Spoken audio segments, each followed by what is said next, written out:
விழுப்புரம் மாவட்டம் செஞ்சி அருகே பைக்கில் சென்ற அரசு பள்ளி ஆசிரியரை மர்ம நபர்கள் அரிவாளால் வெட்டிய சம்பவம் பெரும் அதிர்ச்சியை ஏற்படுத்தியிருக்கிறது. செஞ்சியை அடுத்த அம்மாக்குளம் பகுதியைச் சேர்ந்த ஆசிரியர் இளங்கோவன் மேல் ஒலக்கூர் அரசு உயர்நிலைப் பள்ளியில் அறிவியல் ஆசிரியராக பணிபுரிந்து வந்திருக்கிறார். இவர் கடந்த ஆண்டு தமிழ்நாடு அரசின் நல்லாசிரியர் விருது மற்றும் டாக்டர் ராதாகிருஷ்ணன் விருது ஆகியவற்றை பெற்றிருந்தவர் என்பது குறிப்பிடத்தக்கது. இந்நிலையில் நேற்று இரவு வீட்டிற்கு திரும்பிக் கொண்டிருந்த இளங்கோவனை மர்ம நபர்கள் அரிவாளால் வெட்டியிருக்கிறார்கள். இதனையடுத்து அங்கிருந்த பொதுமக்கள் உதவியுடன் ஆசிரியர் இளங்கோவனை மீட்டு முதலுதவி சிகிச்சைக்காக செஞ்சி அரசு மருத்துவமனைக்கும் அனுப்பி வைத்திருக்கிறார்கள்.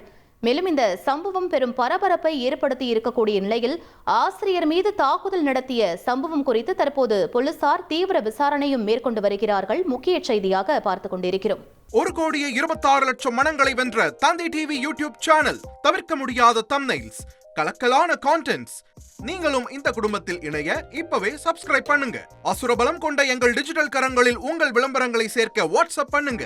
8939888378. Email advttv@dttv.in.